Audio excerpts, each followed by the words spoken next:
नमस्कार दोस्तों। लगभग 1 साल बाद मैं वीडियो बना रही हूँ। मेरी तबीयत बहुत ख़राब हो गई थी, अब मैं काफ़ी ठीक हूँ। ठीक है, तो आज का वीडियो शुरू करते हैं। यह जो वीडियो है ये बहुत ही इम्पॉर्टेंट वीडियो है, मतलब जो कंटेंट है वो बहुत ही इम्पॉर्टेंट है। जैसे कि हम लोग सुनते आ रहे हैं या कई बांसुरी वादक जानते भी हैं कि हर नोट सा होता है। तो ये हर नोट सा कैसे होता है, आज हम लोग इस चीज़ को जानेंगे। ठीक है, अब एक ना फॉर्मूला होता है, जैसे कि हम लोग अगर इसको 3 होल्स क्लोज जिसको हम लोग सा मानते हैं, तो आप एक चीज़ देखिएगा। जैसे मैं अगर सारे गामा पाधा नी सा बजाती हूँ, तो एक बार आप देखिएगा इसमें फॉर्मूला क्या है। देखिए,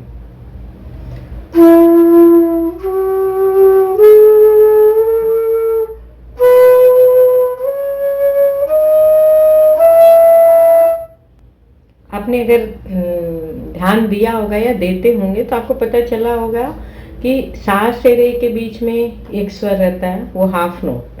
ठीक है, उसको सेमीटोन कहते हैं। तो वो फॉर्मूला मैं आपको बताऊंगी क्या है। ठीक है, और रे से गा के बीच में भी एक रहता है स्वर, वो है कोमल गा। ठीक है, लेकिन गा से माँ के बीच में जो शुद्ध माँ बजाते हैं उसमें कोई भी स्वर नहीं रहता। समझ गए? तो क्या हुआ, उस फॉर्मूला को कहते हैं टोन, बीच में टोन टोन, यहाँ सेमीटोन हो गई गा से माँ के बीच में, या फिर होल नोट और हाफ नोट। तो आप इसको कुछ भी बोलें, अगर हम लोग इसको एकदम सिंपल भाषा में कहें तो क्या है कि सा से रे के बीच में एक स्वर आएगा, रे से गा के बीच, मतलब पहले से दूसरे स्वर के बीच में गा एक स्वर आएगा, दूसरे से तीसरे स्वर के बीच में एक स्वर आएगा, लेकिन तीसरे से चौथा जो कि गा से माँ के बीच में कभी भी कोई स्वर नहीं आएगा। मैं उसको अभी आपको और समझाऊंगी। ठीक है, वैसे ही फिर शुद्ध माँ से पा के बीच में देखिए एक स्वर आ रहा है, वो तीव्र माँ। फिर पा से धा के बीच में एक स्वर आ रहा है, वो आ रहा है कोमल धा। फिर धा से नी के बीच में भी एक स्वर आ रहा है, वो कोमल नी। लेकिन फिर नी से सा के बीच में नहीं आ रहा है। तो यहाँ क्या हुआ, यहाँ 3 स्वर के बीच में, पहले था 2 स्वर के बीच में एक एक स्वर आ रहा था ना, मतलब हाफ हाफ नोट, कोमल रे और कोमल गा। फिर शुद्ध माँ बज गया गा से। अब यहाँ फॉर्मूले में क्या होगा कि टोन टोन टोन, फिर सेमीटोन, मतलब होल नोट, फिर हाफ नोट। तो इसको कैसे हो गया, माँ से पा के बीच में एक स्वर, फिर पा से धा के बीच में एक स्वर, और धा से नी के बीच में एक स्वर। ठीक है, लेकिन देखिए फिर नी और सा के बीच में कोई स्वर नहीं। अगर यही फॉर्मूला मैं पा से करूं, ठीक है, पा से, तो आप देखिए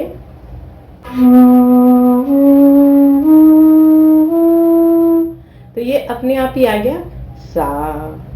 पा को मैंने सा माना, तो सा से ये रे हो गया ना धा, तो इसके बीच में एक स्वर आ गया कोमल धा, सा रे गा। रे से गा के बीच में आ गया एक स्वर कोमल गा।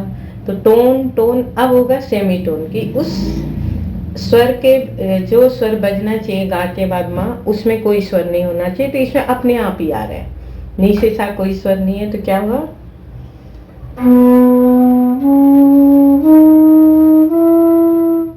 तो सा माँ बन गया। ठीक है, जो हमारा 3 होल्स क्लोज वाला वो माँ बन गया, शुद्ध माँ। ठीक है, तो क्या हुआ, सा रे ग म, जैसे कि यहाँ हो रहा है ना, सा रे ग म, टोन टोन सेमीटोन। तो सा रे ग म। अब माँ से पा के बीच में फिर एक स्वर आना चाहिए, जैसे टोन टोन टोन सेमीटोन। तो 3 स्वर आने चाहिए ना। माँ से पा आ गया, ये पा। फिर पा से धा के बीच में फिर एक आना चाहिए, तो ये आ गया कोमल धा।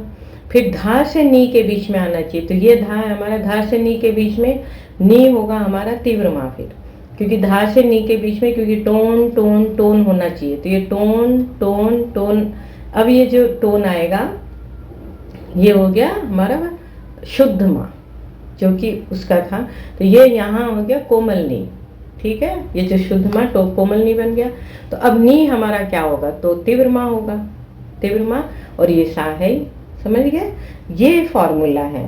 तो आप जब मैं पा को सा मानूं तो भी यही फॉर्मूला लगेगा, चाहे मैं कोमल धा को भी सा मानूं, ठीक है, या फिर मैं शुद्ध धा को मानूं, शुद्ध नी को मानूं, सा को तो सा मानती है, रे को मानूं, गा को मानूं, शुद्ध माँ को मानूं, पा को। एक बार आप इस चीज को पहले आपको बहुत अच्छी तरह दिमाग में समझना होगा कि हाँ ये टोन टोन सेमीटोन, फिर टोन टोन टोन सेमीटोन, या होल नोट हाफ नोट, फिर होल नोट, ठीक है, फिर हाफ नोट। ये अगर सारे गामा पाधा निशा के बीच में अगर आप इस चीज को समझ लेते हो तो किसी भी स्वर को आप सा मानकर बजा सकते हो, जो कि हम लोग अभी तक सुनते आ रहे थे।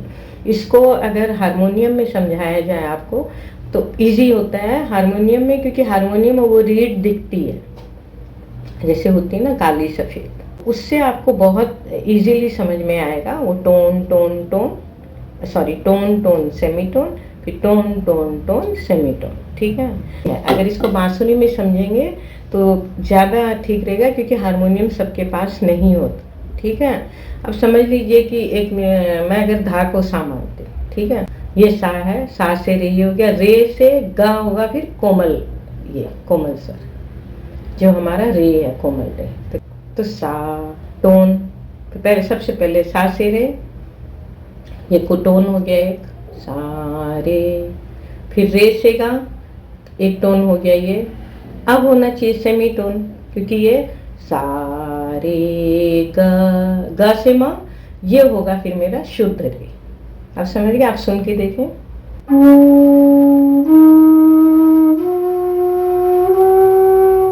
ठीक है, तो शुद्ध जो ये रे मेरा माँ हो गया। अब पा, माँ से पा के बीच में एक स्वर, वो क्या है? तीव्र माँ है। तो ये अगर मेरा माँ है, माँ से पा के बीच में फिर एक टोन, तो वो ये माँ है, तो माँ से पा के बीच में फिर ये कोमल गा आ गया ना। जो इसको सा मानते हुए मैं वैसे समझा रही हूँ, तो कैसे हो गया?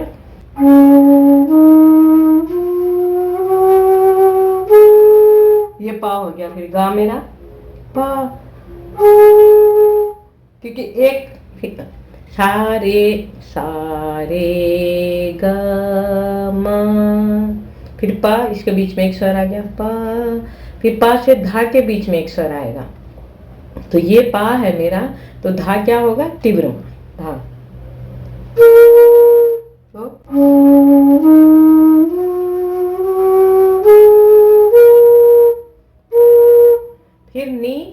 फिर नी मेरा कोमल आएगा, क्योंकि माँ से पा तो टोन सेमी टोन हो गया ना, होना चाहिए माँ के बाद माँ से पा से धा, धा से नी, इन सब के बीच में एक एक स्वर आना चाहिए, ठीक है। वो हाफ हाफ जैसे है ना, टोन टोन टोन, फिर नी से सा के बीच में कोई स्वर नहीं होगा, तो क्या होगा फिर ये?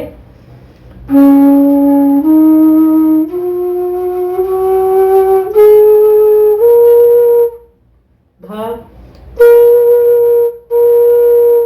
तो फिर नी। आप स्वर से भी, साउंड से भी समझे कि हाँ सारे गामा पाधा निशा का ही साउंड आ रहा है क्या नहीं। देखिए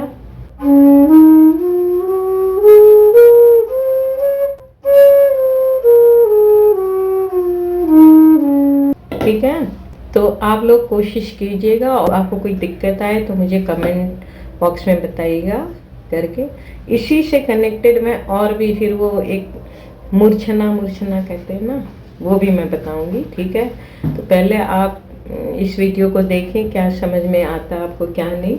आप इसी तरह जैसे मैंने पा से बताया, फिर धा से बताया, अब नी से कीजिए, सा तो है रे गा माँ, ठीक है। फिर कोमल स्वर से करके देखिए, इसी फॉर्मूला से सब सारे आप, जैसे हम लोग कहते हैं ना, इसको शायद ट्रांसपोजिंग भी कहते हैं स्केल की, कि आपने स्केल चेंज करती है ना, ये सा ई बेस का सा ये है, तो अब इसको हम लोग अगर सा मान लेते हैं तो देखिए कितना नीचे उतर गया ये सा, ये दूसरे स्केल का सा बन गया, ये दूसरे स्केल का बन गया। अगर कोमल धा लेते थे दूसरे स्केल का है, ठीक है।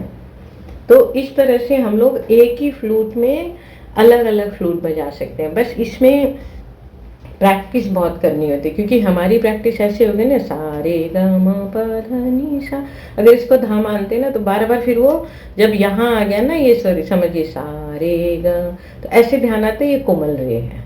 तो इसीलिए हर मतलब 12 स्केल हो गए ना हमारे, जैसे 7 शुद्ध स्वर के 7 स्केल और 5 विकृत स्वर, जैसे रे गा धानी कोमल और एक मातिर, तो वो सारे का ही क्या है, 12 के 12 स्केल की ही प्रैक्टिस करनी होती है। ठीक है, तो वो जब प्रैक्टिस एक एक स्केल को लेकर चलना है, जैसे आपने अगर एक स्केल की एक सप्ताह प्रैक्टिस कर ली, कुछ अलंकार है सारे गा रे गा मा पा सा रे गा मा, या फिर ये जो कहते हैं पिरामिड हुआ, इस तरह के जो कुछ कुछ इम्पॉर्टेंट अलंकार से अगर आपने कर लिए तो वो फिर क्या हाथ में जमने लग जाता, मतलब वो पूरा समझ में आने लग जाता है, और वो स्केल के साथ फिर आपको थोड़ा सा इजी हो जाता है चीज़ें। जैसे कि अब गाने कई बार होते हैं ना, जैसे कि अब मैं यहाँ से आपको सुनाऊँ, इसको मैंने सा माना, तो देखिए अगर मैं गाऊँ,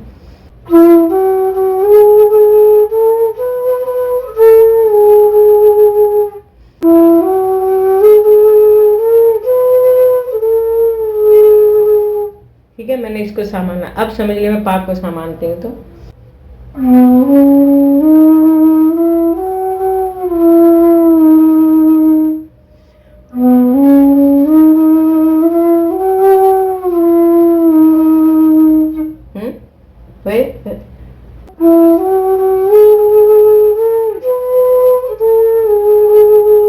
ये क्या हुआ, सा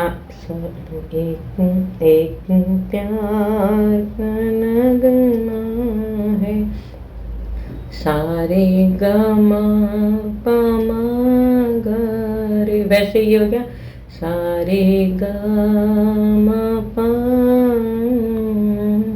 वैसे आप धा से बजा सकते हैं, नी से बजा सकते हैं, आप हर स्केल से बजा सकते हैं। ठीक है, उसको सा मानना होता है, तो ये सेम नोटेशन वही रह गया ना, आपने इसको भी पा माना, पा को सा माना, तो जब इस पा को सा माना तो देखिए सेम वैसे ही चला ना, जैसे ये था, ये सेम टू सेम वही नोटेशन थे, तो वही है। अब ये स्केल वाली चीज़ क्या होती है, जो एक्चुअली अब समझिए कि मुझे अगर किसी ने कहा गाने को, वैसे मैं मतलब गा नहीं पाती अच्छा, लेकिन अगर मुझे कहे कोई कि ये वाला गाना गाओ, एक प्यार का नगमा है, तो मैं कैसे गाऊंगी, एक प्यार का नगमा है। ठीक है, तो मैंने क्या, मेरा सा क्या हुआ, थोड़ा समझिए नीचे ही है। अब और किसी को अगर आप कहेंगे, समझ लीजिए, उसका हो सकता है कि वो गला थोड़ा जैसे हो, एक प्यार का नगमा है, ये भी तो सही है, तो उसका सा थोड़ा मेरे से ऊंचा हो गया। अब समझिए यही है स्केल का। अब समझिए कि किसी का मेरे से नीचे है, तो वो कैसे गाएगा, एक प्यार का नगमा है, देखिए वो और नीचे चला गया। अब आप समझ गए ये जो स्केल की जो चीज़ है। तो अब समझिए आप किसी गायक के साथ बजा रहे हैं अपनी फ्लूट, और उसका स्केल नीचे, और आपके पास उस वक्त समझिए कि कोई दूसरी फ्लूट है ऊंचे स्केल की, आप नीचे उतर के वो उस स्वर से उसका मैच कर सकते हैं, अगर आपको ये पता हो कि हाँ, समझिए आपका जो सा है वो इस मतलब ये 3 होल्स क्लोज जो आपकी फ्लूट है, वो उसका वो समझ लीजिए माँ है, माँ का स्वर जितना है ना ऊंचा उतना है, तब तो गड़बड़ हो गई ना, आप तो अपना यहाँ से सा ले रहे हो, वही अगर पा को सा मान लिया आपने तो फिर उससे मैचिंग हो गई। इसीलिए कहते हैं कि इन सब का यूज लाइट म्यूजिक में है। ठीक है, मेरा कहना क्या है कि अगर हम लोग कोई स्किल सीख सकते हैं तो ज़रूर सीखनी चाहिए, वो सीखी हुई स्किल से आपको और भी बहुत दूसरे भी फ़ायदे हो जाते हैं ना। ठीक है, तो आज का वीडियो ख़त्म करते हैं।